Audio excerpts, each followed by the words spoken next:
You're listening to Girls, Ghosts, and Ghouls, a showcase of specters, spirits, and spooks, as well as the women who love them. Only on ZTO TV podcasts. Timely, topical, and terrifying.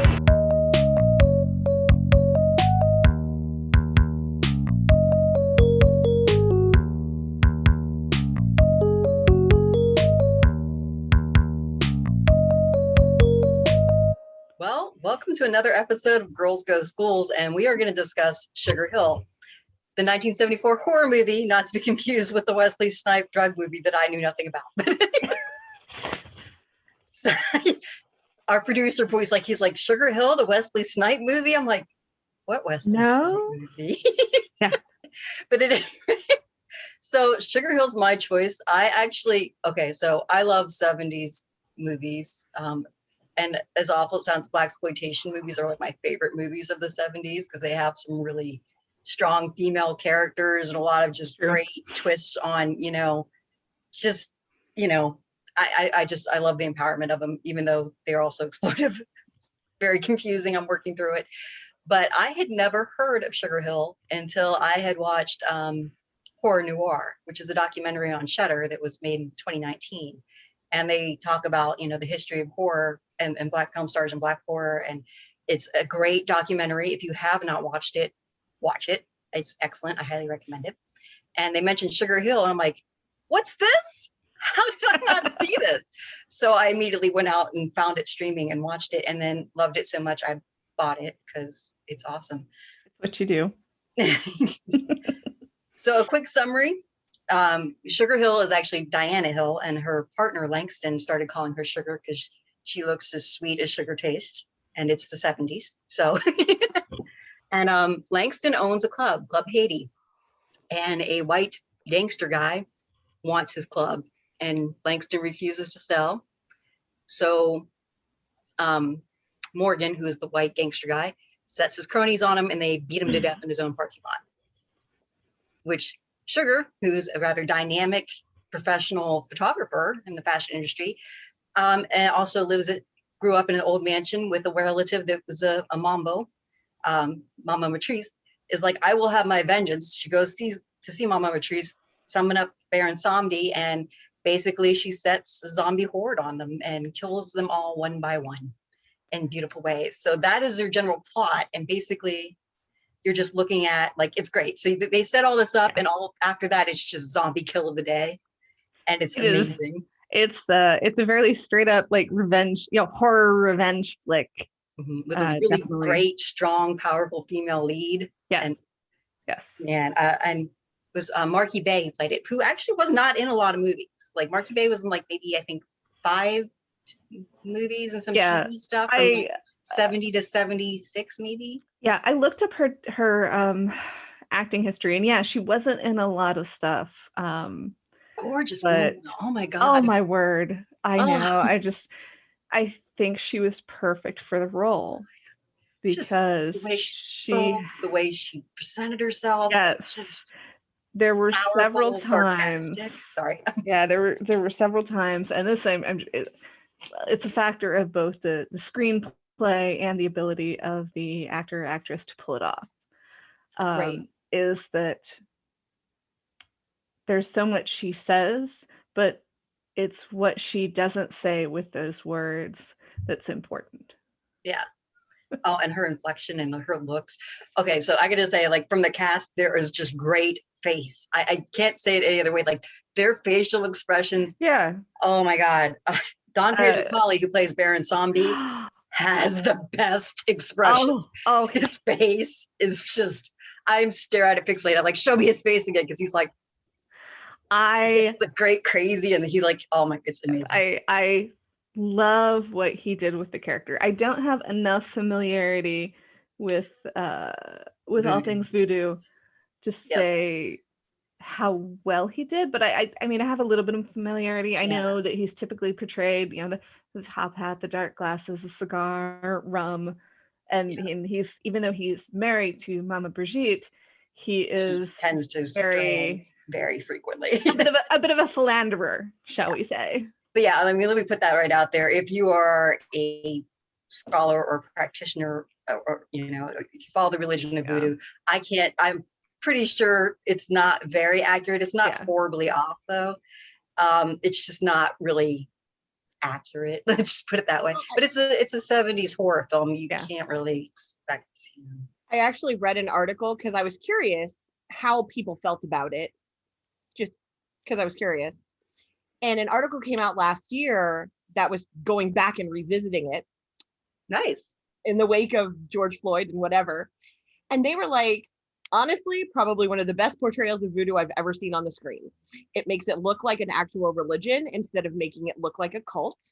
Yeah, because she has an altar, she has the beautiful candles, she does chanting, but she's not like, it's not like psychotic. She's not killing a chicken, kind of that kind of thing. So they were like, honestly, probably one of the best portrayals. And with Mama, because she doesn't look like the traditional, like what you think of a voodoo priestess. So you see Mama, she's over my corner here. She's the gray-haired woman.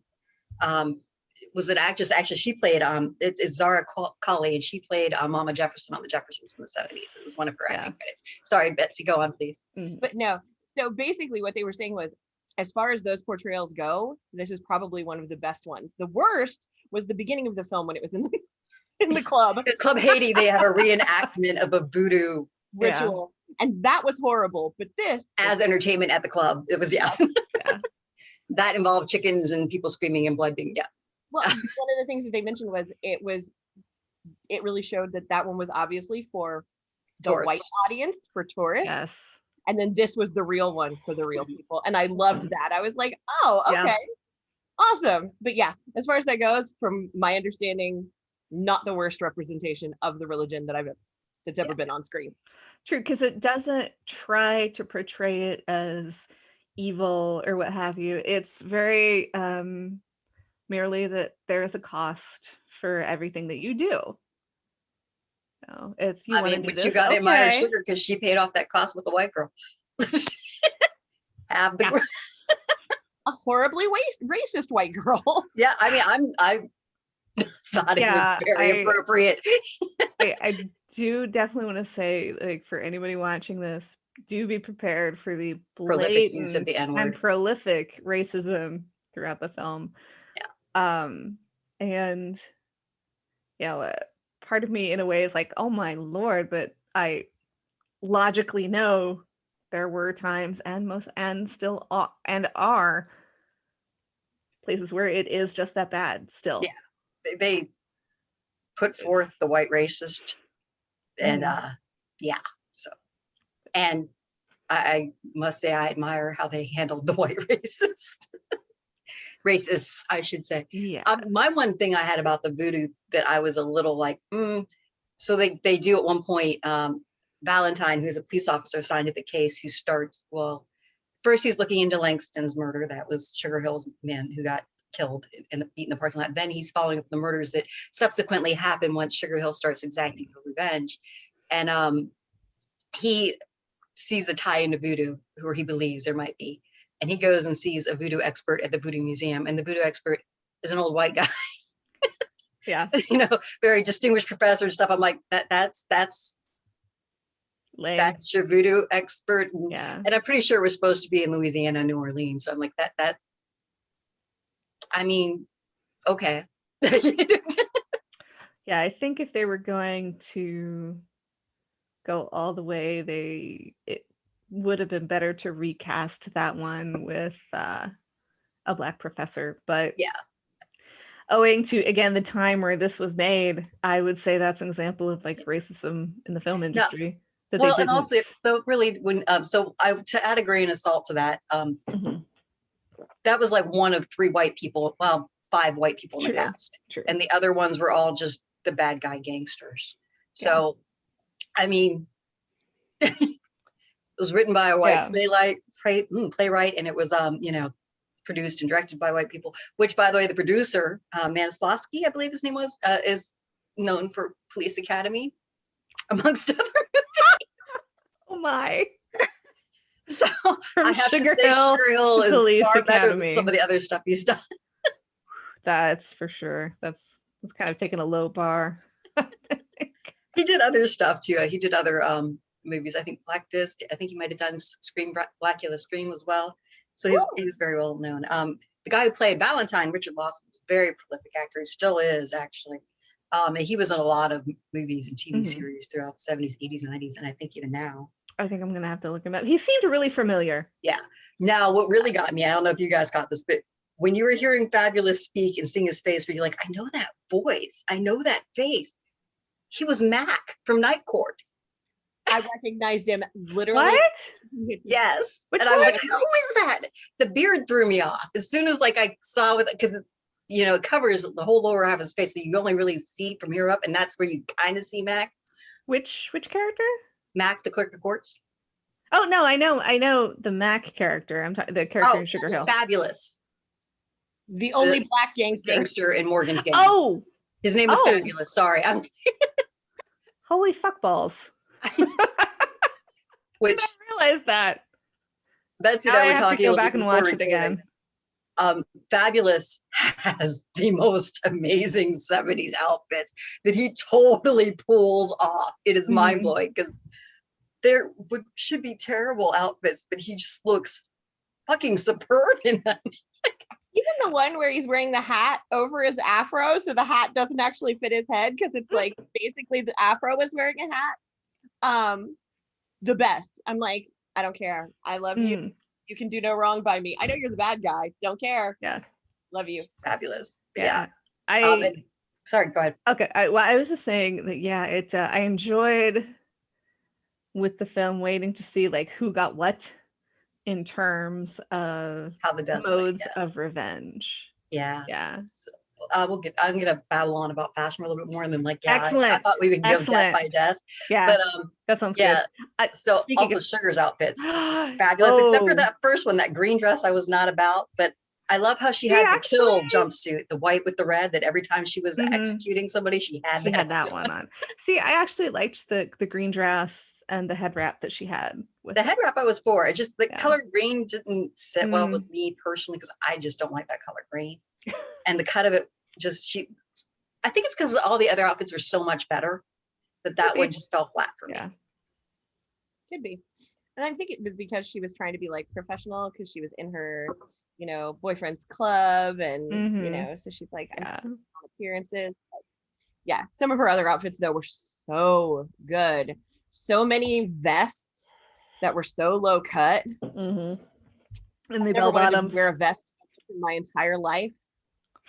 I wouldn't look like that in it. No, she. And another person. I mean, so pretty much the whole cast is just pretty nostalgic 80s, 70s. That go look them up and you'd be like, oh my god, that guy. But Robert Corey, who played the white gangster Morgan, actually has a big history in the 70s horror films and beyond. Actually, Count Yorba, I think it was, he played, which was a vampire character. Yeah, I haven't seen the movie, but I'm familiar with the. I'm not super familiar. I know, like late night TV, I watched it at one point. He's all over the place, like Dr. Phibbs Rises Again, Count Yorga Vampire, the Return of Count Yorga. I mean, he was pretty much kind of like not exactly Hammer films, but like that kind of genre. Yeah, horror star. So he was pretty well known for that. But okay, I promise we're going to talk about the death. So pretty much, Mama Matrice, she summons up Baron Samedi for Sugar. Sugar's like, all right, I want the power to strike down my enemies one by one. And, what do you want for her? Which this was one part kind of confused me, because he's like, what will you give me for this power? And she's like, my soul. He's like, I want nothing to do with souls. And I think he was implying I want your body, but it never really, it just seems, this is one place where it falls flat. It just kind of seems open-ended, like, and you want what instead? yeah. They never really closed that little plot was loop, the only way you really know what they were bargaining for is because what she gives him in the end, Yeah. But anyway, it open just in case, negotiate. But so he's like, oh, here is the zombie army, and of course the zombie army. So it's in a swamp. They throw the history in there that the swamp is where they threw the slaves that didn't make it in the crossing. So died of fever, got sick. They just threw their bodies in the swamp, and so Baron Samedi, of course, raises them up. And I love it because Baron Samedi also gets hands on. He's like, yes, let's do this. So Yeah, he's very invested in the whole process. yeah, everyone and gives such great face. I'm I telling you guys, just look know. up images of Baron Somni, Sugar Hill, and you will not be disappointed at the faces you see in the images. Just the faces this guy makes is just perfect. It's so good. Which I didn't go into his background, which makes me wonder, like, if he had done theater as well, because theater also relies on a lot of facial expressions and gestures and such. You know, he may have. I didn't really look in that part of it. I just looked at, like, you know, what kind of movies he did, and he extremely prolific up until his death, basically. So I think you're right. I wouldn't be surprised if he had a background. I mean, he was in Planet of the Apes, he was in Piranha, he was in, you know, just so much stuff. Really prolific actor. But so Death One, so she starts with Morgan's cronies one by one. And you'll forgive me if I don't remember all their names, because I don't remember their names. When I took notes, I literally wrote it down as flunky number 1, flunky number 2. I love it. So my husband said, I gotta be honest, it was really hard to keep track of the white guys. They all look alike. It's also kind of true. The white girls too. So there's 2 in the movie. One is a very minor character. One is the race is Celeste, and the other is just like a massage parlor owner. But for the first, like, every time I watch it, same thing happens. At first, I think she's talking to Celeste again, but it's not. It's a completely different actress. But I'm like, oh, okay, that's somebody different. Honestly, I thought it was Celeste putting on a voice. So thank you for telling me that. I did not recognize it as being a different white woman. Completely different white woman. Yeah. You know. Good to So, know.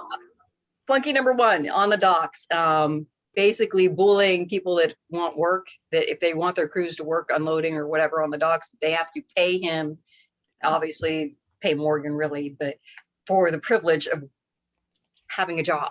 So you get to see a little more of his lovely character with that. And then you see Baron Somni in his lovely face. And you know shit's about to go down.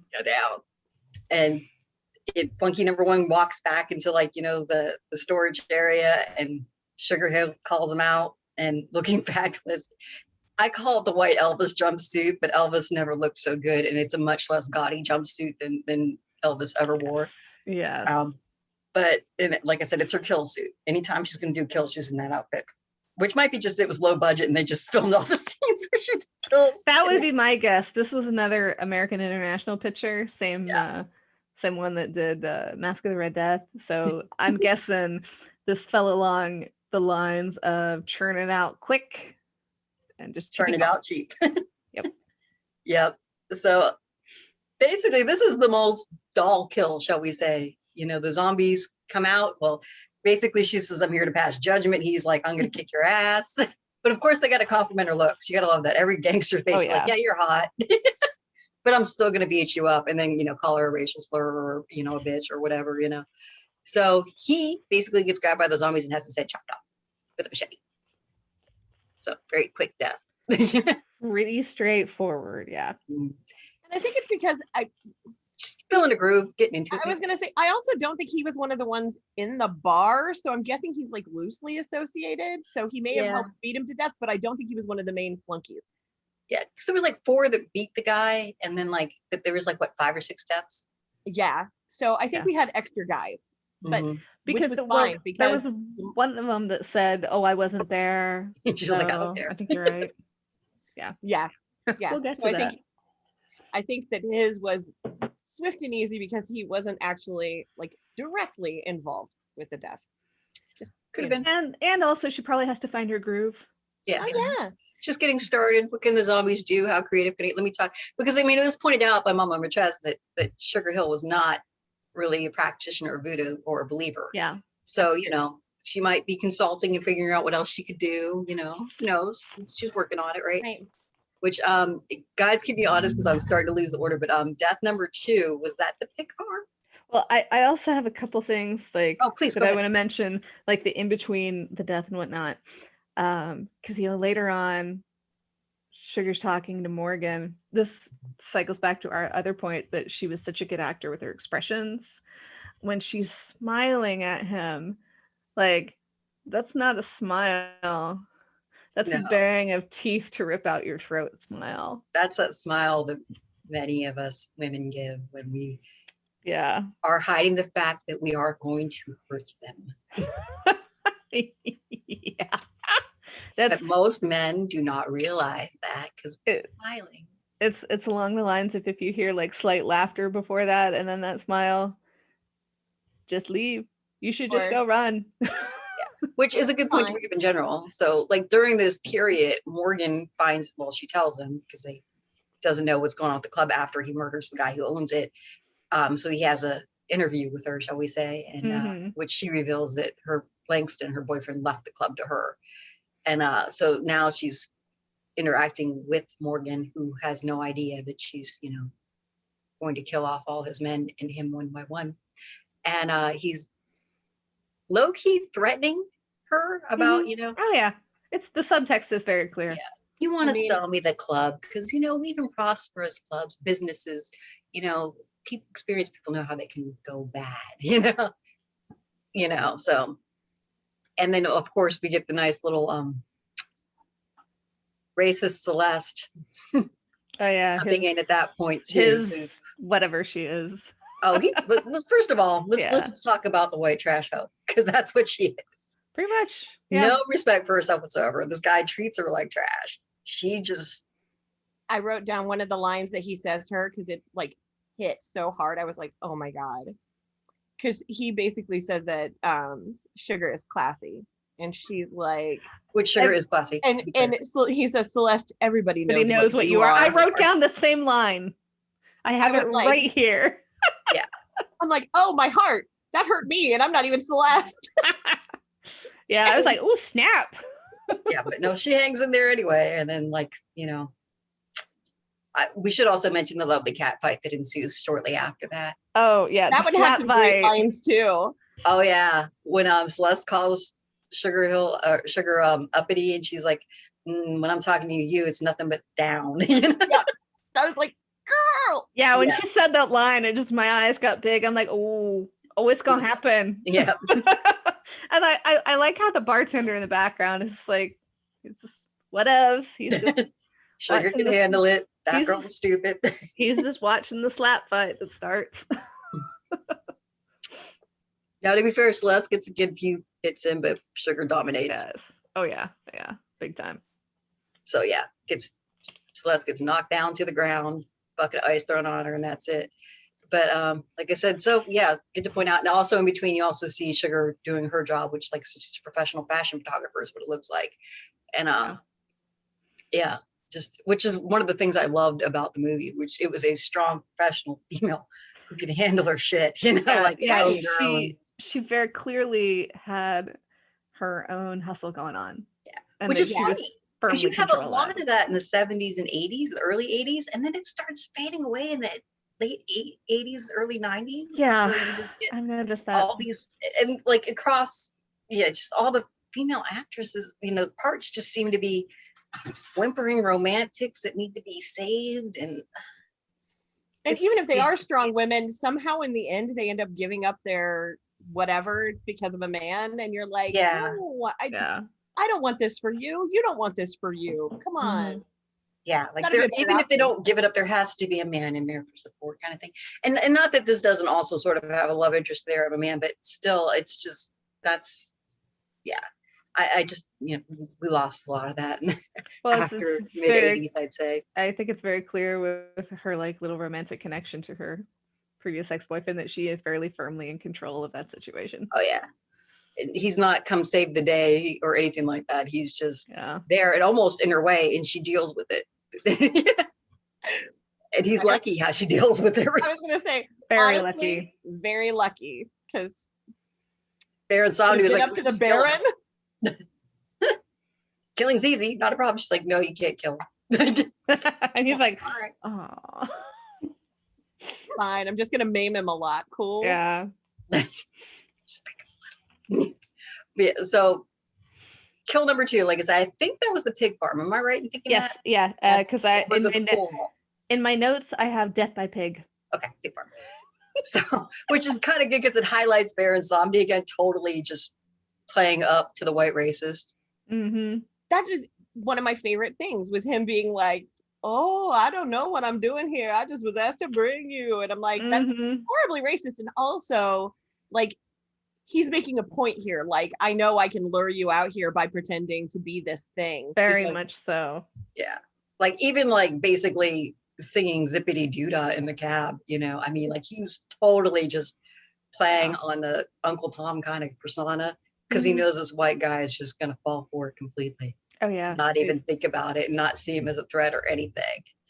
He's very much enjoying their complete lack of perception about who he is, and just their underestimation of whoever may be in front of them.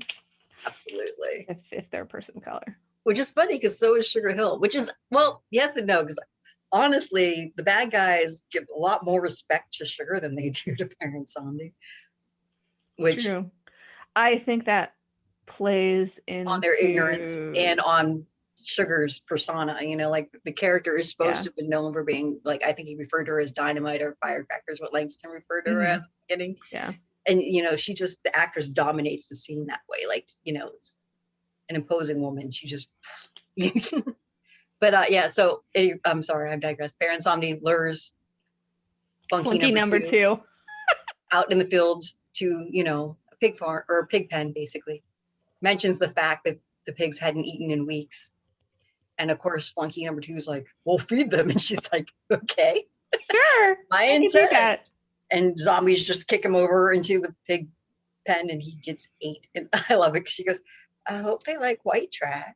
That was one of my favorite lines. Also, something subtle in this scene that I loved was that when he's taking him through the field, the scarecrow has on Baron's clothes. Zombies' clothes. I forgot about a good point. Yes. Yeah. And I was like, that is subtle, and I love it. Like, you're like, this is a bad path. If we didn't know already that he was taking him on a bad path, which we did. Oh yeah. We know it's a bad path because he gave us a little sign. Yeah, I have to admit, for what I'm sure was quite a low budget horror film, they did a nice job with the extra little touches that went in, like the clothes on the scarecrow. Yes. Like, they don't have to do that. We weren't asking for that. It was a good movie anyway. But then there's those little things in the background and little things happening that you're like, oh. Details, little touches. Yeah. Yeah. Now again, so like I said, I'm losing track real quick. Flunky number 3, that was the first bar where the pool hall, right, where she goes and lures him out by thinking that she wants him. Yeah, that was the pool hall one. Which, man, I'm like, I give her so much props, because I probably would have just hit him with a pool cue. I mean, you can't get, what was it said, like, well, you guys girls can't resist the white something, and I'm like, and this is an ugly white guy. Oh, no kidding. It's like, oh honey, your dick is I think not magic. anybody could resist that, especially somebody who is amazing looking. Is this, it was Diana Hill. I'm sorry, Sugar's real name was Diana, so if I refer to her as that, please follow along. Yeah, she would definitely be slumming if she took up with that. But she lures him out, and he comes to her apartment and sees the setup, and it's making him uncomfortable. And here's the other thing that bothers me. There's like, 2 or 3 men that get a slap on her, and she never hits them back. I'm like, oh God. Yeah. You're going to kill him anyway. Slamp them back one. I mean, they die anyway, but, you know. I mean, I guess she's waiting instead for the actual death. Yeah. I guess, but I still would have at least maybe kicked him in the dick or something. Yeah. But that's the part we're not seeing after it fades away, is her just like smack, smack, smack, smack. She's stomping on the corpse when we're not looking.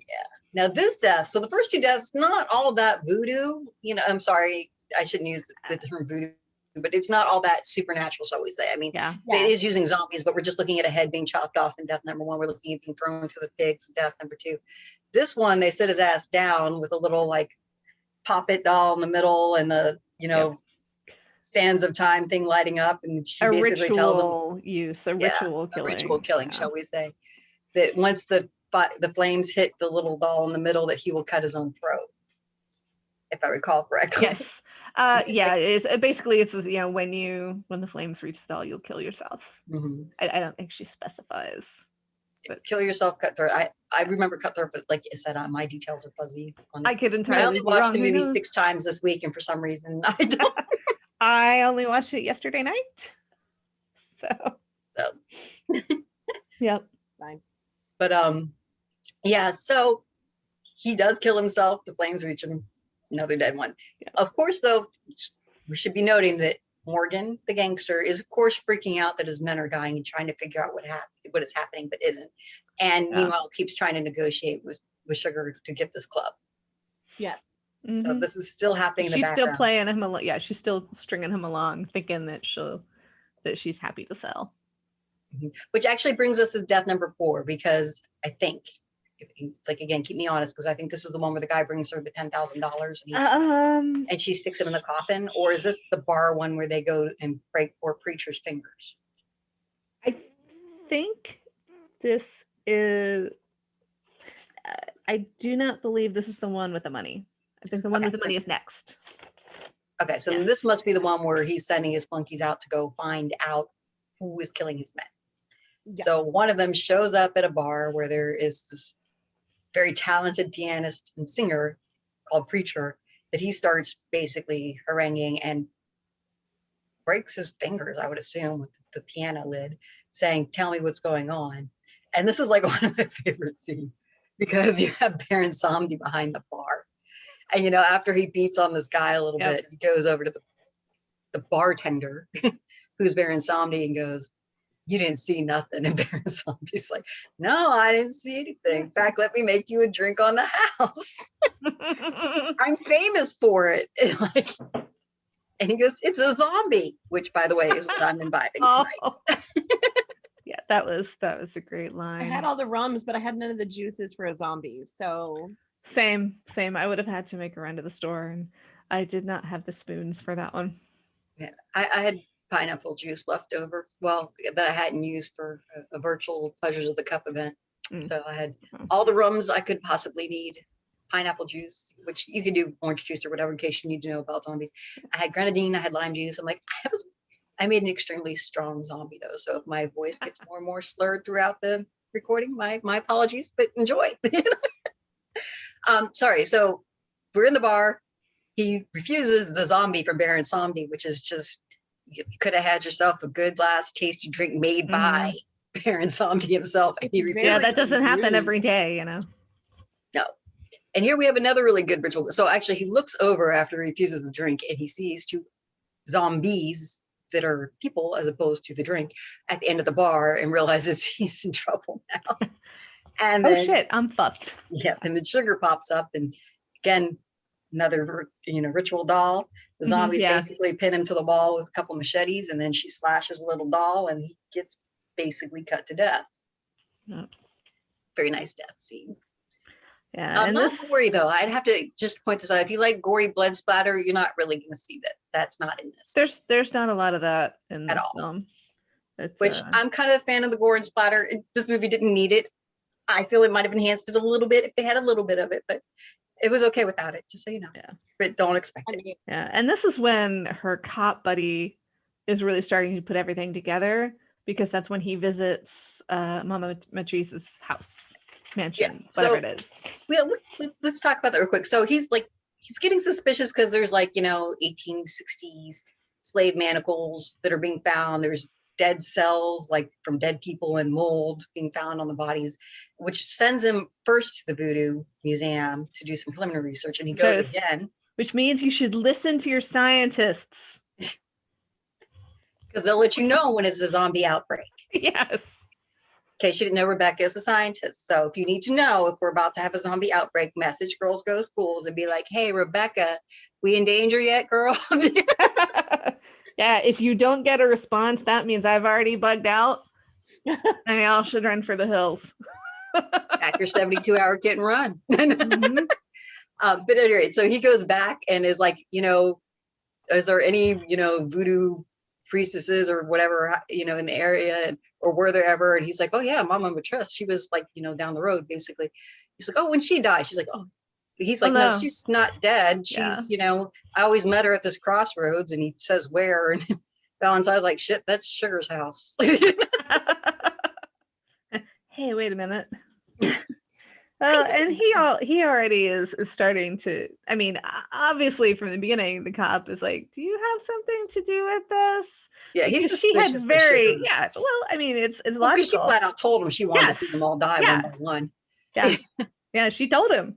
She told him what was going to happen, and he's like, Well, "Oh, prior honey." to the murder Yeah. starting to happen, clear. So it wasn't like they were Yes. happening. She's like, no, I want to see them die. She was like, it was prior to the actual Yes. executions of any of them. But Yeah.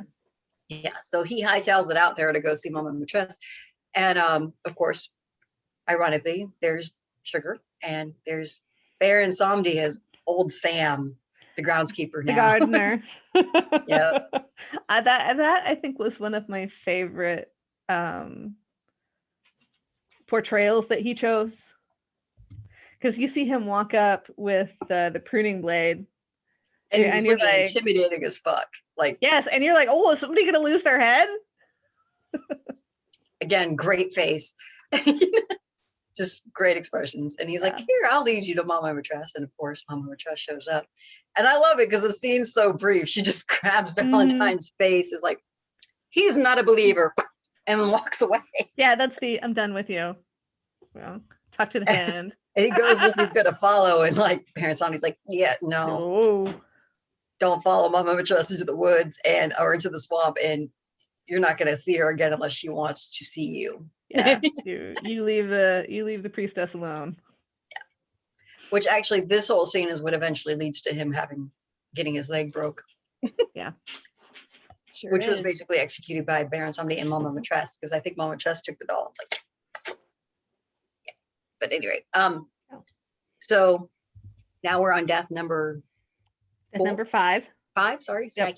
Yep. Five. He was the guy who was delivering the money. Okay, so before we get to 5, we have a visit by Morgan and Fabulous, wearing yet another amazing outfit, to Sugar Hill while she's working, to hand her the papers for the club, because she tells Morgan that she will sell it. And she looks at the papers, and clearly there's an insulting amount that he's paying her for this club, which she calls him out on. And he's like, yeah, but gets off your hands and everybody's happy. And she's like, okay, but if I'm going to accept this deal, you're going to give me like some extra cash on the side that the tax man's not going to see. And then I'll be amicable to this trash deal. And so she gets him to come, she suggests 10 grand. He accepts it. They banter a little.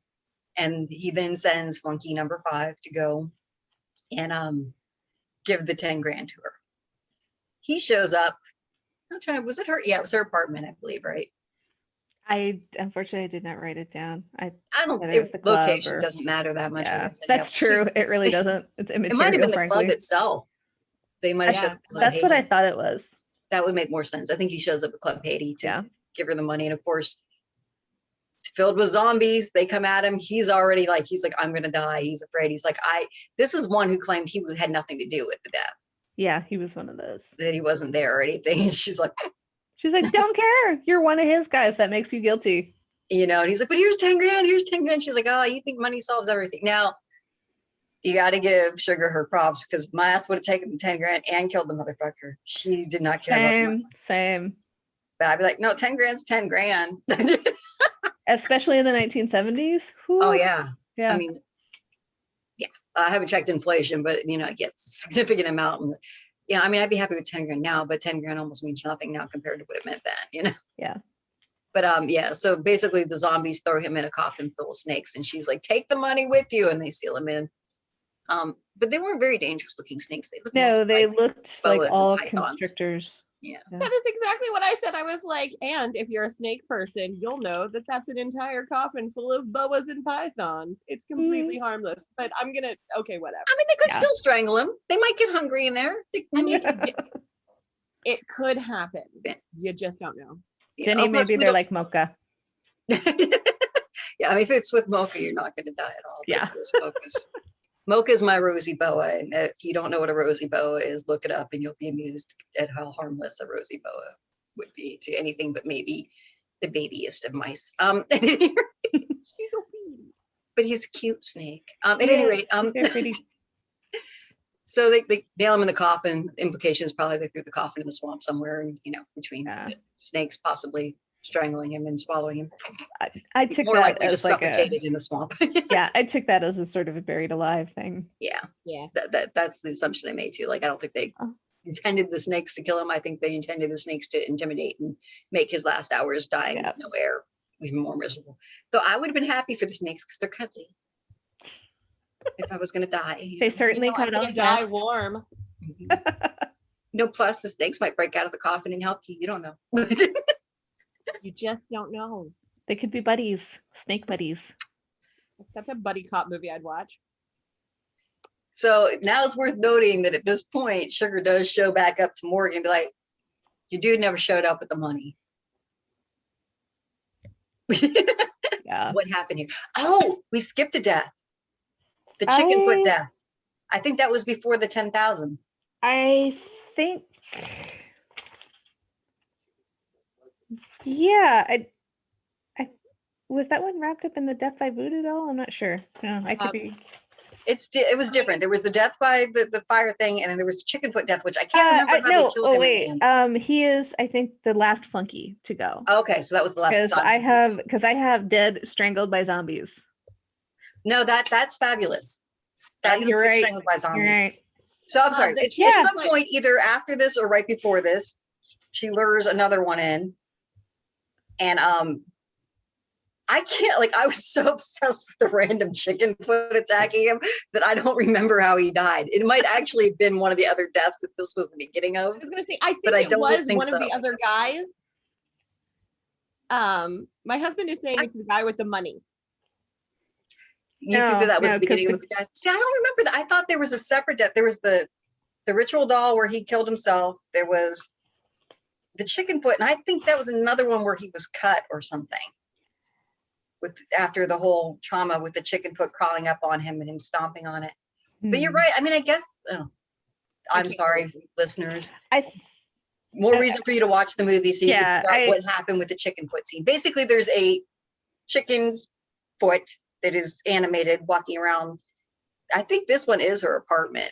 I think she did 2 kills in her apartment, if I'm remembering correctly. And it crawls up the guy, and the guy at first is helpless to stop the chicken foot from crawling on him, and eventually he can tear the chicken foot off of him, and he stomps it. Yeah. And then, like I said, I don't remember how she kills him. I think it might have just been more zombies tearing him up, but I think that was another death by voodoo doll, or another ritual. I think that was a ritual killing, using the ritual to kill him. So it was something along those lines, and I apologize. I just, like I said, I was very fixated on the bizarre chicken foot thing because they made that chicken foot seem so terrifying, and I don't know that I would have been terrified by the chicken foot. I think I would have been more like disgusted, like you, chicken foot. Yeah. Even if I knew that I was going to die, because it was just a chicken foot. I mean, like, an animated chicken foot, fair enough, but I still kind of. It's like if Chucky came out, it's still a doll.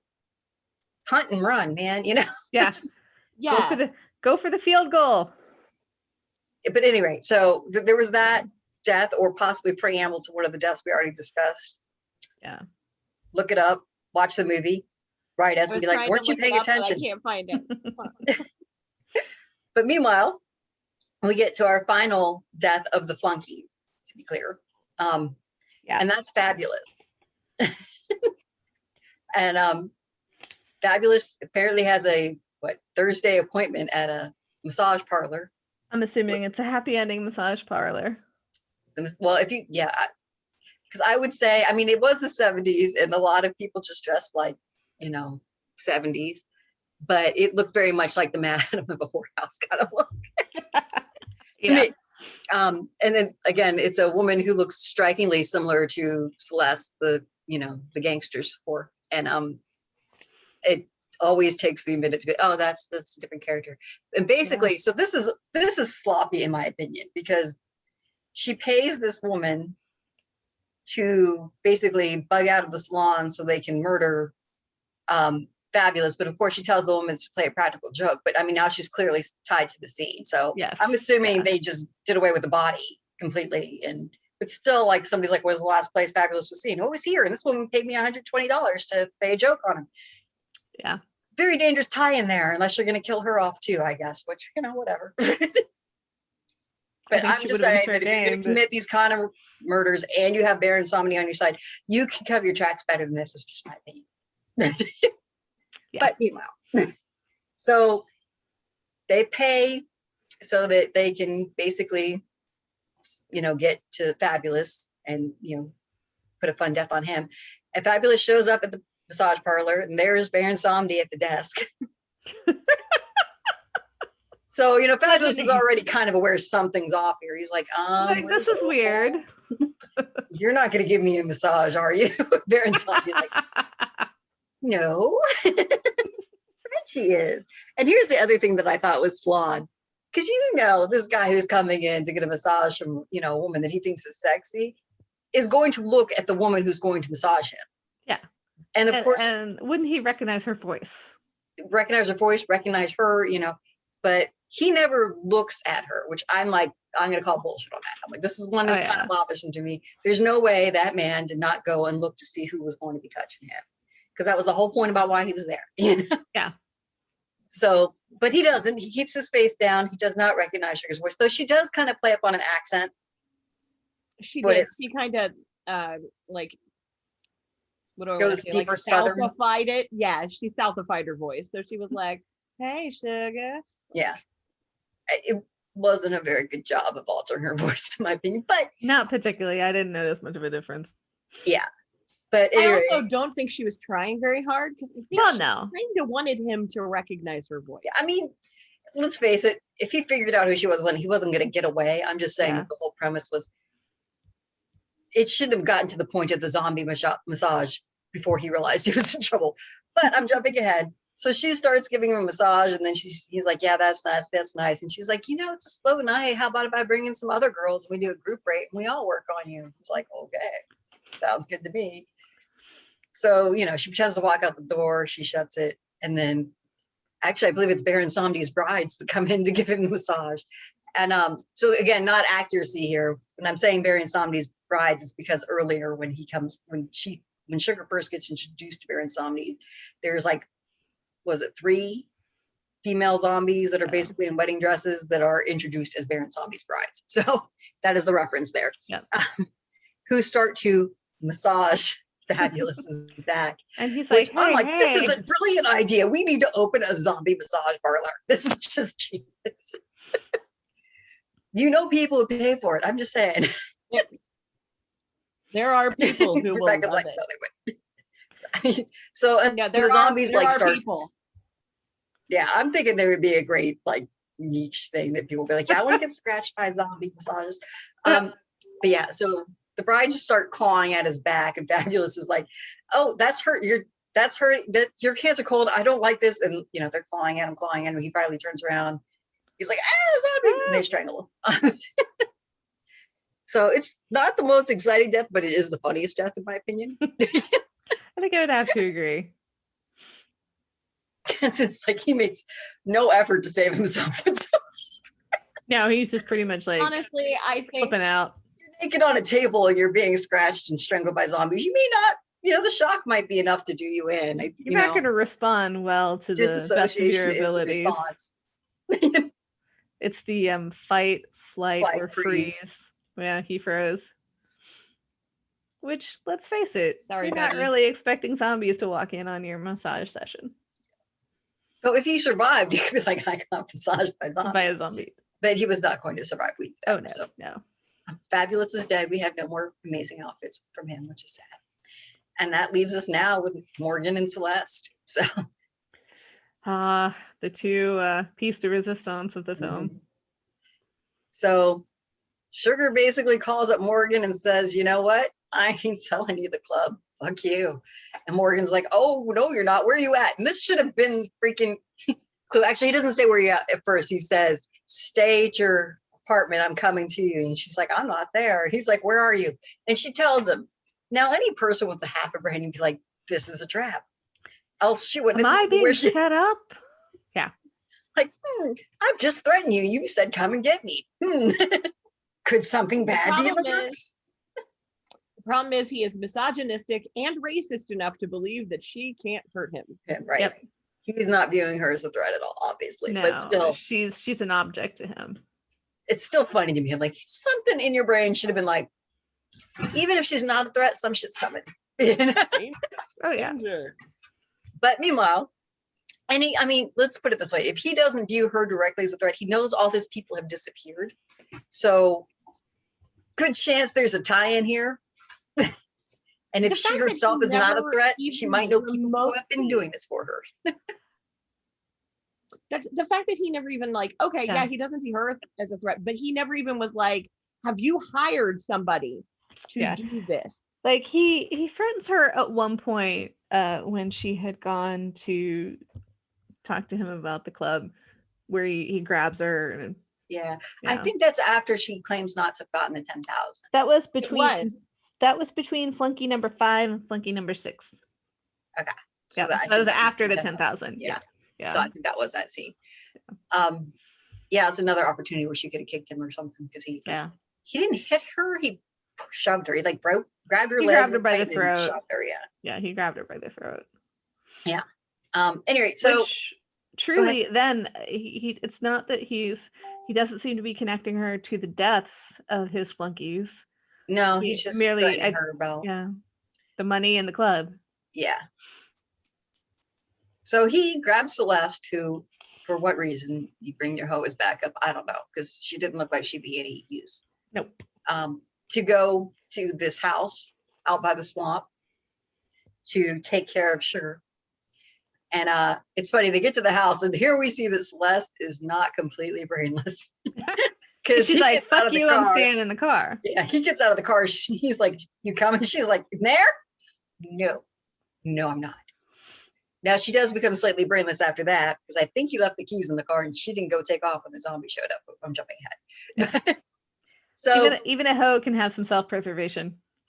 so she had a little. She was like, I'm staying in the car. You go do your thing in the creepy house on the swamp. Yeah, no. And of course he goes in and he's, yelling names and threatening Sugar. And he's walking around this creepy house, which, by the way, nobody has kept up at all, which is sad. I know. I'm like, dude, you have a big house, like / mansion. You should keep it nice. But I guess for ambiance, they kept it creaky and Yes. cobwebby and dirty Yeah. and run down. But so he's going through the house, going up the stairs, down the stairs, trying to find it, and the zombies appear. And he's like, oh shit. And of course he's got a 6-shooter and he's shooting at zombies. And we come to this nice little zombie table scene where basically there's Sugar and there's Baron Zombie, and then sitting at the table are all Morgan's dead flunkies. I liked that shot. That was It was interesting. nice. It was like, Yeah. hey, here's your family Thanksgiving Here's dinner. your crew.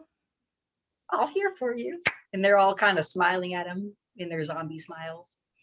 And so, of course, Morgan is now thoroughly creeped out and runs shooting from the house towards Celeste in the car. But of course, at this point, the car and Celeste are surrounded by zombies who are breaking through and yank Celeste out of the car. So yeah, no escape there. Morgan keeps running. They corner him in the swamp, which again, I kind of like the appropriateness of Morgan's death, but it's also kind of a boring death. Yeah, death by So- quicksand, pretty much. Yeah. So basically they corner him, and Sugar just taunts him, show me how you're a big man now. Because he, of course, has run out of bullets. So because he was going to shoot Sugar, but realizes he can't. He's like, I'm going to shoot you right in the heart. And click. 6 shots. God, we Count them when you shoot. I know we're panicking because zombies, but it's a revolver. You have limited shots. Could have reloaded while you ran, but you didn't. So, she taunts him. She's like, show me what a big man you are. And waves a torch at him. And he just basically runs into the swamp and sinks in and drowns. Which, like I said, if you think about it, so have this white gangster who was trying to bully and push around, a black business owner, a black woman, and he ends up, drowning in the swamp like one of, the slaves that have been cast off. That's what I thought was a nice gesture. That's what I thought was very that appropriate. Telling it essentially said, you are not better than them. Well, I you think deserve so, this yeah. death, and this is You deserve this. you deserve this death. This is a ground of your own making. I mean, That's we true. saw a gigantic alligator come up out of that swamp earlier, so we can always hope that what But he's actually also happens being is he gets eaten by a very large alligator. Well, that's what I was assuming was going to happen. I was a little disappointed when it didn't, but we could assume it snacks on them later, sure. I was going to Because they actually say, eat dead, if I recall. Alligator Oh, doesn't yeah. drown They're- you and then eat you later, I they're believe. they're opportunists. If they find something that is not rank, they're going to be like, hey, free dinner. Yeah. So, but you know, I mean, I would have liked to see a more slow, torturous death. Is kind of where I was Yes. disappointed. But like I said, I thought it was super appropriate. Yeah. But meanwhile, we have just Celeste left, and you know, Sugar is nothing if not thorough. So the zombies have indeed. Celeste, and Baron Zombie looks at Sugar and is like, well, first of all, he compliments her on how superbly she has accomplished her end. So one then figures that it was her who planned the Yeah. Titan's death. I think And- is that when he gives her his cane? Well, Which- that's right after. Okay. All right. Well, it's right before. Well, he says that they discuss that the pain. Well, yeah, I think he gives a cane, and then they point out you got Celeste left, or it's like kind of around that same point. Which And she's like, "I owe you payment." I was thinking, you know. yeah, which also makes me wonder when he gives her the cane. I'm like, what cost is associated with that gift? Oh, she's gonna own Baron forever. Oh yeah. I mean, Yeah. because he even says when you know she's like, "Well, I was thinking." He's like, "Oh, the little manner of payment." He's like, Mhm. "Yeah, I would prefer you, but I'll accept this for now." Oh, that's true. I should go back and re-listen to that line just to make sure. Which is also when, if you couldn't quite figure out what they had agreed to at the beginning, which you're not wrong if you couldn't. Like I said, it was a very open-ended conversation. You have to really be looking to see where the implied thing is that they did it's not not her soul. Yeah, they did not specify the terms. Yeah. They left it open, which is a mistake. Well, When I you're- think what it was is where he says it's not souls I'm interested in. He's saying that he's interested in her physically. yes. to Oh yeah, be- I'm saying But it's not done well. Like I I'm said, saying if you watch it, you're kind of like, so what do you want? You Yeah. know what I mean? I'm saying it's on Sugar's part a failure to specify terms Yeah, in Well- solid lines because that puts her at a disadvantage. it did. But I mean, the thought was supposed to be that she was agreeing with him. Oh yeah, yeah. But at any rate, and then she renegotiates the end and says, "How about the white girl?" He's like, "It'll do for now." You know? You called me a Which horrible again- name twice. Which the appropriateness of that, I mean, let's just think about this. You know, here's a black woman who's getting a white racist woman as payment. You got to admire that. Ah, how the tables turn. Mhm. The only way it would have been better if she was giving a white man his payment. True. But at any rate, so Sounds Baron, Would Go you ahead. like Morgan? Ew, no. You'd have been like, ew. He's too slimy. so yeah, In fact, even in my notes, that's what I have written about him. I'm like, Morgan, what a slime ball. He's slimy. so basically the movie ends. Baron Zombie carries off Celeste screaming into the swamp, and Sugar looks over at Mama Matrice and says, "Now you can rest." And then it ends, which Yeah. is not the best ending, honestly. But all in all, you don't care because the movie is just good. I mean, Yeah. not like art good, but like just entertaining, and you Oh, yeah. follow it. You don't get bored, and What I like is she doesn't seem to suffer from her revenge. No. She's not going through any moral quandaries and doubting herself or whatnot. She's very firm in what she wants and what she's going to do to get it, which to me is kind of refreshing. Mm, Mhm. You don't see her power getting muted or washed out or getting put down. Yeah. No. I've just had a thought, and it's making me laugh internally because all of his flunkies are now zombies and we're around the table with them. There is a scene somewhere where all of those men got up out of the morgue at the police and walked out. Truth. And well, I wouldn't say all of like, them. I'm assuming some of Yeah. them never made it to the morgue. That's just my thought. Some of them, I kept think. saying, we keep finding these guys. We keep finding these guys. It has to be a rival gang. And I'm I like, mean, I know several of them did find. I mean, a couple of them, I'm Yeah. sure, made it to the morgue, but I'm thinking a couple of them did not make it to the morgue. Like Pig guy. I don't know if they ever I don't found the know one that that fell in the pig there's pen. enough pig guy to be there at all, because I know what pigs do, and pigs do not leave man. No, Nothing. no. Yeah, I think the pig guy was just the guy who had like a little like thing on his face and his eyes are missing. I'm like, no, it'd be much worse than that. It would be There'd so bad. chunks, Oh, little yeah. chunks, if anything. Some bone, a tooth. Probably nothing. Those were very hungry pigs. tooth. There was a lot of Yeah. them. There'd be a tooth that got digested. It came out in the True. poop. Yeah, Some teeth. that's true. Nothing. Yeah, pigs, very efficient means of disposing of a body. So I'm told. I've never tried it personally. I have ever. never tried it either, but that was, one of my mom's life lessons when I was a child. Yeah. Feeding bodies to pigs. She said, if you ever need to dispose of a body, go to a pig farm. And I was, Carla, why? Why? Mother, why are you telling me this? And I've Because you known just that need since to I was a know. child. But yeah, like I'm assuming the snake coffin guy got thrown in the swamp, never to be seen again. Oh yeah. Most likely. know. Yeah. There was another little moment where I forget after which death, but at one point it's the scene is at Morgan's place. And you see the heart. Celeste. Yes, you see Celeste like open the that the door, chicken and death? I don't think so. I think it was the It might have been the pig death. voodoo death. Like when the first fight where he was cut. I don't remember. After But one of the deaths, yeah. a really ornate looking urn gets left at Morgan's door. And I'm just, and she's like, "Oh, this is pretty," and I'm just like, "Oh, I know what's coming. I know it's coming on this one." They open it. And she's like, "It's a heart." Yeah, I'm like, beware gifts that are apparently free. I particularly liked it because it was a steaming heart, even. So, True. and they open the lid and you see steam come off. And I'd say like what they show of the heart is pretty well done. Like I wonder if they didn't use like an animal heart in there. I was going to say, I'm sure. I'm going to guess that was probably like a pig heart. Yeah, because all you got to do is like go to a butcher. Find a butcher and be like, "Yo, I need one of these," and I don't even think you're gonna get any questions. Yeah, especially if you're doing a horror movie, you can literally just walk in and be like, "Hey, can I have offal?" and they'll give it to you. So, yeah. Sadly, I know this because I had friends who did horror movies. So in the 70s, people actually, Yeah. And again, like it's not even just the 70s. People do eat organs of animals. So Oh yeah. you could go probably to your local grocery and think, "You got a pig heart? Yummy." Yeah. Well, I swear I've seen beef hearts. Yeah. Not hard to get. I know I've seen tongue.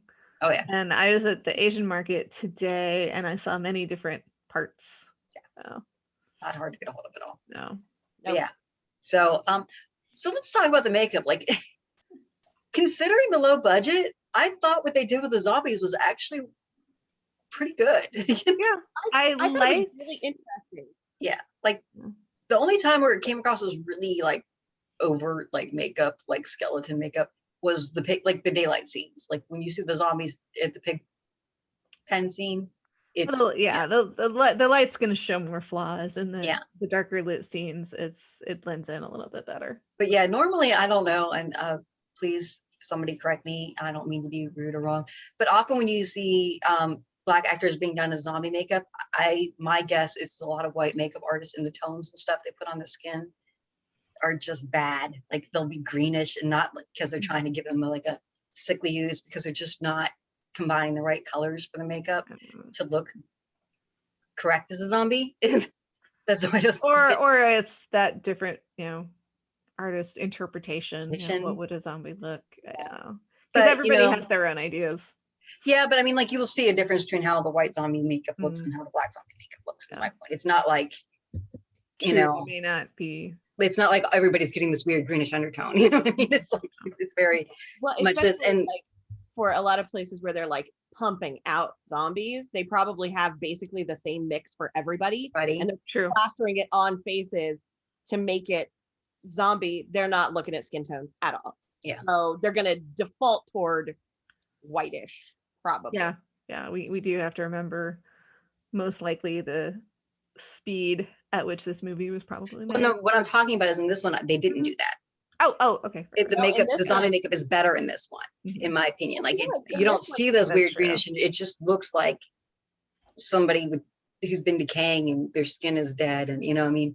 It was a better job. Like I said, until you saw like some of the stuff in the daylight scenes, and you can distinctly see makeup.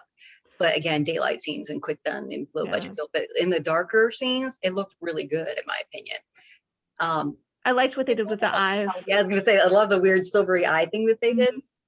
Yeah. I like the cobweb touch. I thought that was pretty cool. Thought it was a little weird because they were in a swamp, but I wasn't even picky about it because I just kind of like messy hair. Although I thought it was interesting because while they did, I know they were coming from a swamp. I'm aware that it was coming from a swamp, but they felt dry, almost mummy-ish. Not like they weren't moist zombies. They were a dry zombie. I'm sorry, I said moist. Trigger warning for all the moist people. No, it's now she's gonna keep saying moist for the rest of the recording. That's what I thought too. They were the dried out dead. Yes, they were like dried out. So they had like powdery almost skin, which I liked. And then the eyes, and then the like cobwebs and bits of oh my god. A little bit of like swamp moss hanging off the moss. Yeah. Spanish moss, bits of Spanish moss. There you go. Stuff. I couldn't think of Spanish moss. So they felt very like, I know they were coming from a swamp, but they felt dry and like old and icky, which I liked. Yeah, I dig it. I thought it was really well done, honestly. Some of the better makeup. I actually like also how they did Baron Samdi's makeup. So often when they do in the movies, they do the full like skull face, but they really just did like dark around his eyes to make them seem deeper set. It was a little more subtle. Yeah. And I think it was perfect. Very well done. Yeah. And I feel like they whitened his teeth to a degree. No, he had gold and silver. I liked it. It made him look perfect. very skeletal when he smiled. Yeah. Which I liked because they it were helped giving those expressions, because he'd have that smile and you see like kind of shine off the gold and the silver. You'd see that smile and you're like, oh my god, he's gonna eat him. Yeah. Seriously though, like if he had bit somebody, I wouldn't have been shocked, and I might have been a little excited. Yeah, no, the whole time, this is why I loved it so much. You could see the pure enjoyment Baron Samdi was getting off of the kills. He's like, this is love. Yeah. He's like, what is she doing here? And it was fun through each of the kills to spot where he was in the scene. Mm-hmm. You're like, oh, what is it going to be next? Yeah. Like sometimes he was being passive observer, and then sometimes he was like, I'm the bartender. Yeah. Exactly. Like sometimes he would be the precursor. Like you'd see him and you knew it was coming. And sometimes like the bartender scene, you didn't see him at all until the guy looked at him and called him out. Yeah. And then you're like, oh, guess what's coming now? I really enjoyed Mama Matrice and Baron Samdi in these. Mm-hmm. Well, actually, Mama Matrice gave some good face too. Like towards the end, when she was like, first things with Baron Samdi, she was like, and I love the line at the beginning when she first calls on Baron Samdi. She's like, he's a wonderful lover. And Sugar's like, what? Yeah. Oh, good.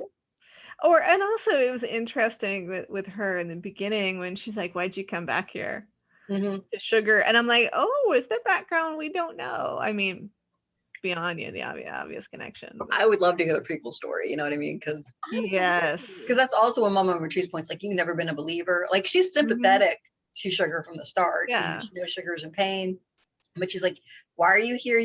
Why did you come back here? You've never been a believer. I'm too tired for this. Yeah. Yeah. But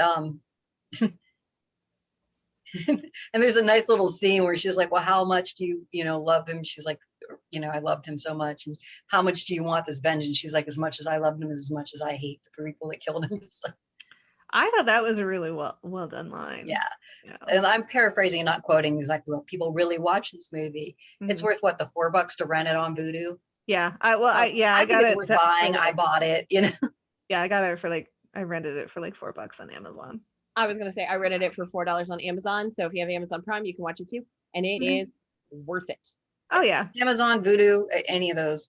Voodoo, VUDU, not Voodoo. Make yourself some New Orleans themed cocktails. Yeah, make a hurricane or get a zombie or zombie killer, whatever. I also looked up about 700 that were called zombie blah or voodoo blah blah blah, voodoo queen, voodoo something else. There were a whole bunch. Or movies. Drinks.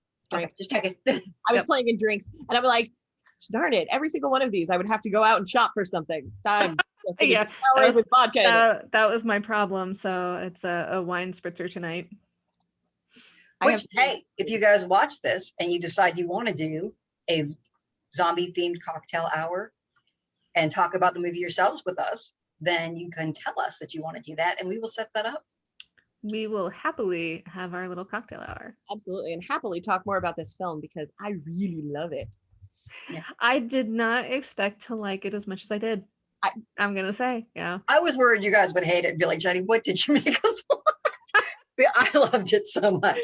Oh, no, it was fun. And like I said, because the female character was a strong, powerful character. You got to see her. Oh, and by the way, revenge. Strong female character who's powerful, who didn't have to get raped first to become powerful, which, by the way, is a nice twist. Yes. I don't know if you read a lot of sci-fi, fantasy, horror. Well, watch a lot of horror movies. For the woman to get her revenge kill on, she must be brutally raped first. Yeah, it's such a lame trope. It's a lame storytelling. And if that's your, this is how we show that she suffered, you lack imagination. Trust me, we suffer enough without that. Oh, Lord. Yeah, I mean, we still have the trope of they kill her man, but it's a better trope, in my opinion, than the rape. And I feel like it's a better trope because they did make her such a strong character and they gave her such a strong backstory. She was strong to begin with. It wasn't like she became strong because they killed her man. She was strong, they killed her man, and they fucking paid a price. Yeah. and you get the feeling too that their relationship was very much a meeting of equals. Equals, yeah. Yes. I mean, because let's put it this way, it's the 70s. He willed her club to him, or he willed her club to her. Which, even the Gangster Morgan is like, what? That's interesting that a guy like that would will his club to you. Which why is that? Right. Sexist? Why? Oh, it's misogynist and racist. Why is that shocking? Well, and I wonder if, and this may be my own damaged perception or ill-informed perception, but I always feel like Black women have a stronger position within their culture than we do in ours. I can't and won't speak to that. I have no idea if my perception is accurate, informed, or what, but or if I'm being subjected to, well, I must think this because of media representations. Yeah. But yeah. I mean, I will speak to the fact that whatever they deal with within sexual relationships, gender relationships, let me be more specific, not heteronormative, they also have the additional burden of color, mm-hmm. Because the way people treat color, not because color is a problem, just to be clear, I think it's lovely. Yeah. But, the actual racism, the systemic racism, and whatever misogyny they have to deal with within, their own society. Truth. Yeah. So, yeah, I mean, it's all stuff that I obviously have no experience with other than friends and talking to them and hearing their issues, but I won't speak to their issues because it's theirs. So. Right. Yeah, I love this movie. All the characters were so good looking. Even Mama Matrice was gorgeous older lady. I'm like, yeah, everyone is so good. Except the gangsters, the male gangsters. Except the white men. They're ugly. Yeah, they're ugly as fuck. Horrible. Not one attractive white man in the entire movie. Nope. No. All the white there weren't any. were really not good looking, but everybody else was really good looking. Stunning, and then you have these ugly because even Fabulous was good looking, and he just Fabulous was fabulous. I thought it was the most appropriate name. I like, he had very fabulous. Colorful outfits. I mean, they were in the 70s, you think the leisure suit, I'm not going to say the leisure suit wasn't there, but it was a better rendition of it, is the only thing I can say. He seemed more disco. Yeah. No, but it was so good. So good. Oh, yeah. Actually, Langston's suit in the beginning, too, by the way, was also a fabulous material looking thing. It was a weird metallic plaid thing going on. I thought it was sort of weird brownish color. Well, it was just, it was a purplish, I think, or maroonish. I don't remember. But it like Yeah, it it's like the crisscross plaid stripes, not like it plaid like, did. You're right. You're right. but it was metallic thread. And it was kind of subtle and really just like It was a very 70s suit, but he pulled it off really, really well. I mean, all of it was very. I mean, 70s, well, yeah. but yeah, like I said, like I'm more used to the really bad pastel 70s leisure suits. You know what I Yeah. mean? And these were really good 70s suits. No, absolutely. I highly recommend all of those outfits. But yeah, Fabulous's opening outfit was just fascinating to me because it was like a onesie suit, kind of. I don't know how else to explain it, and it should have looked awful. It really should have, but it made you want to try an outfit on like that. That looks really good. He had the energy to pull it off, which I think is a good testament to the actor. Oh yeah, because We now know that I Mac know had so now that I much. know he's Mac, I'm like, dude with the cardigan. Exactly. That's exactly. You're like I think that's why it threw me so much in the beginning, because you just, Mac from Night Court was just this very 80s plaid cardigan tie. Yeah, you see the character Fabulous and you're like, what? Yeah, I want to go back and look up and see what else the guy who played Langston was in.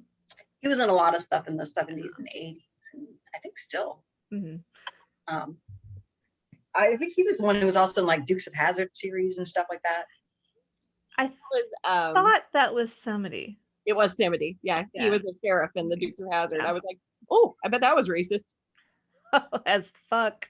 Yeah. Just saying. Unfortunate, but he was in Sisters. So this Richard Lawson is who played Valentine. Oh no, Langston. We're looking at Langston, not Valentine. Sorry, I got confused. Mm-hmm. My apologies. Also, I just have to mention quality mustaches on her very much so. Yeah. Woo! Langston was Larry D. Johnson. Sorry. And he actually wasn't in that much. He was in Sugar Hill and Street Tales Terror, according to Google. IMDb probably has more though, because Google's kind of weak. Not much. Actor too. Yeah, just two. I guess it was just those two. So Sugar Hill and Street Tales of Terror, which was a 2004 movie, which I vaguely remember. Odd. Now I want to look him up. Larry D. Johnson. Now I'm Googling. Interesting. Yeah, they don't even show a picture of him on Google, which is a shame because he's a lovely looking man. I thought they did a very good job of casting on this film. Yeah, I enjoyed like so many great actors. Yeah. Yeah, he just disappeared. They did very well. I wouldn't say they did very well with what they have, but I was really impressed with the dialogue in the film, especially Sugar and either of her love interests. Really. There were some places though it didn't quite come off. You know what I mean? Yeah. Like there was a lot of good dialogue, but then like a lot of the monologue scenes. Mm-hmm. Like the first kill scene where she was like, "You killed my man," it just came off. Probably because it was a white person writing the lines, would be my guess, and it just came off. Who knows? Like in another podcast I do, we talked about breaking, and there was a point where you could tell they were trying to put in street lingo, and like they would use the word fresh a lot, but when they would say fresh, it would come off as just very forced. And that is kind of like what happened on some of the lines here at Sugar Hills. They would come off as kind of forced. Honk was another word that I was like, I recall honky a lot. Yeah. And hunky, but honk was not a term I was familiar with. But again, I was born in 75, so this movie predates me just slightly. So maybe honk was very common. Or maybe it was more common in the South than, up in Youngstown. But like I said, in Youngstown, it was hunky and honky. And Youngstown has a very fascinating lexicon. I suggest you do repeat most of it. So, yeah. But yeah, so I'm just going to say again, watch the movie. I think that everybody will enjoy this movie. I can't, like I said, I was leery because I thought maybe I was just being weird about how much I like this movie. But now that I have, two other people's opinion about, yes, this is an awesome movie, I feel more confident saying, watch this movie, you will like it. Yes, if you love voodoo and revenge stories with strong female characters, this is perfect for you. And just be wowed by the expressions. I'm like, I can't explain how great the faces were. They just do such an amazing job of emoting just through expression. That Sugar's smile when she's talking with Morgan, I'm like, ooh, oh, that's even better, her face when Celeste comes to confront her in Club Haiti. She's like, oh, here's this bitch. It is the most perfect face. She's like, yeah, I'm ready for this. So watch this movie. Watch Horror Noir, by the way. It's, like I said, a really excellent documentary, and it has so many great movie suggestions. Like I don't know that I would have ever looked into Sugar Hill had I not watched Horror Noir, and that would have been a huge loss. So watch that documentary for sure. I will definitely check it out because it sounds really interesting. Yeah. When was it made? The Horror Noir? 2019. Okay, all right. I probably have not watched it then because I've seen some other horror anthologies or it's not an anthology. Documentary that I misspoke. Horror documentaries that were interesting, but I think those were older ones. Yeah, no, this one's really great. Like I said, I know it's on Shudder. Shudder, I believe, produced it. I don't know if you can rent it anywhere else, but maybe get a free trial of Shudder or AMC Plus, which includes Shudder. And I find a friend who has it and go over, hang out and drink. And I mean, you could do that because obviously I have it, so you know where I live. I'll pre-make a batch of painkillers. There we go. Bring those in for her. Maybe we all could be bad. We could all be here, then live stream us watching it while drinking painkillers and zombies. Very fascinating. We might end up getting FCC violations. I'm down. Sure. I'm in. Great. No. Betsy, Rebecca, any more thoughts on it? I mean, nothing more than I've really said. Like my main thing is I did not expect to enjoy this movie as much as I did. I was really pleased overall I liked the characters, the ones that were given more depth than just flunky number 1, flunky number 2, that kind of thing. I liked in a lot of the places. I really enjoyed dialogue, and I enjoyed like what she said and what she didn't say and the subtext behind it. And I just thought it all meshed very well. Betsy? I agree. There were a lot of places where I thought the dialogue was super, super snappy.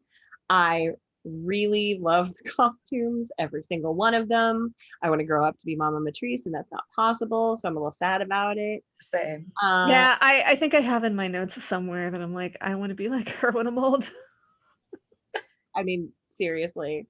Life goals. Let's retire down to the swamps and the mansion in New Orleans and dress like old Victorian women. Well, she is the Bog Witch. I know, it's so good. It's something we should all strive for. It's always been a goal of mine. Dog Witch. Obviously. Yeah, I just really enjoyed it. It was really well done. For being considered a blaxploitation film, it didn't feel as exploitive, yeah, as some of them do. It really didn't, for whatever reason. And I know it still had all of the swears and horrible white people, but it just didn't feel as, I don't know, maybe just as exploitive as some of them are. So as far as that goes, I thought it was really good. It was pretty empowering. I liked how they handled the voodoo. From just what I know of the religion, it felt like they were handling it very well and very respectfully. They didn't like do crazy stuff except for at the beginning. And we didn't mention it, but the soundtrack jams, the song for this. Supernatural Voodoo Woman. Oh my God, I love that song so much. By the Originals, look it up. Yeah, it's going to stick in your head forever and haunt you in a good way. Yes, thank you for bringing that up, Betsy. I forgot about how much I love that. I didn't think about the soundtrack. That song, man, it was like, this started with it and I was like dancing. I'm like, well, I think I'm gonna like it. all right, and then of course it goes into the actual film, but I was like, the song and what you're seeing, because the opening, get past the opening. It's very stereotypy, but it's literally a show. So just get past that and you get into the good stuff. Yep. I just really enjoyed it. I went into it with literally no expectations whatsoever, and it far exceeded them. In fact, I've been telling people, like, have you seen this? Yeah, that's something. Yeah, I didn't have expectations when I started it, and so I think in that case, I was very pleasantly surprised. Absolutely. Yeah. I will Yeah, watch this again. I agree, because when I so it caught my interest when they were discussing it in horror noir, because I'm like, a 1970s black zombie movie? How did I not see this? And I didn't have high expectations because 1970s. I mean, yeah, not to be rude, but a lot of 70s horror is just pretty bad. horrifying in a different way. Not in the I'm horrified. So I was like, this should probably be campy and crazy, and it wasn't really. You know what I mean? Like, I was gonna say there was some places of camp, but it was just less campy and more just like fun. Yeah, it was just good. I don't know how to explain it. Like, it should have been more cheesy feeling than it is. It just doesn't. It's so. I mean, because I was expecting a lot more. Yeah, like, I think maybe it's because they didn't go for like the gore and the blood or something like that. I don't know, but it doesn't come off as campy and cheesy. It just comes off as a good story, really. Yeah. Well, I mean, it's like back to what Betsy said. The zombies do look like old, dried out corpses, and I think that gives it a little bit of a realism. Mm-hmm. Yeah. I think the strong presence of the actors in the movie too is just another thing where it's just amazing. You know, like I said, like I know I keep saying, but their facial expression is such an amazing. When you can say so much with just a look, and they do consistently. That was one of the fun parts of the film. Parts of the film. For someone who enjoys that kind of thing, or for somebody who regularly speaks with their face. I mean, I do it accidentally. These people do it purposely. Well, that's I'm not responsible for what my face says out loud.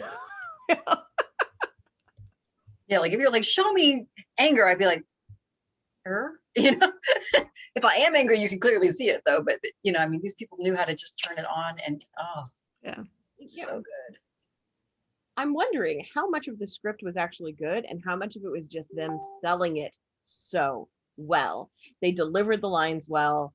They sold it with their facial expressions. Like, they'd say something that on paper is kind of ridiculous if you write it down, but then they say it and you're like, oh, that hurts when you say it like yeah. Ow. Yeah, big time. Yeah. I mean, well acted all, because even Morgan had his moments where he had like little facial expression things where I'm like he was selling that he was the bad guy. You knew he was the bad guy from minute one, even though he was trying to be charming. It was like the worst kind of charming. You know what? Actually, I'm glad you brought that up, because one of the things I meant to mention was that Morgan, you get the distinct impression that this guy was not your upper class gangster. Like, this guy was probably just a little street thug. Just because the way the actor pulled it off, like he himself had no class, and that's pretty much why he has Celeste the street hoe as his woman, kind of thing. You know what I mean? Oh, absolutely. This is somebody who worked his way up from being like the heavy to being the boss, and he still has all of the edges still there, and he's trying real hard to play charming, and it's just not working. Like, he doesn't have it. He doesn't have it in him. Yeah, which, I mean, great acting by that guy's part. What was his name? Richard Query. I keep forgetting now. I just keep thinking Baron Yorba or Count Yorga. Sorry. I mean, I will call him Robert Query. Sorry. Yeah, it was really well acted. Because for a character that could have been just like nothing, he actually gave it quite a bit of like, oh, okay, all right. Mm-hmm. I'm just consistently, the more we talk about it, the more I'm like, I really like this film. Yeah. Well, I guess since we can keep going on forever and people are probably bored about us saying how much we like this film, again, I'm going to, reiterate, watch the movie, watch Horror Noir, and talk to us. Tell us if you want to like get in a little cocktail hour virtually with us and discuss what your thoughts were on it. Give us feedback, write us. Again, we never mean to say anything rude, offensive, or mean or anything that's insensitive. So if we have, please let us know and we will correct that in the future. Yes. And you probably won't see this until much later, but we're actually recording this on the 18th. So happy Juneteenth, and yay that it's now a federal holiday. And I'd like to say it's not enough, and it doesn't solve any problems. It's not. It's not. But it's something, and that needs to be so much more. But happy Juneteenth.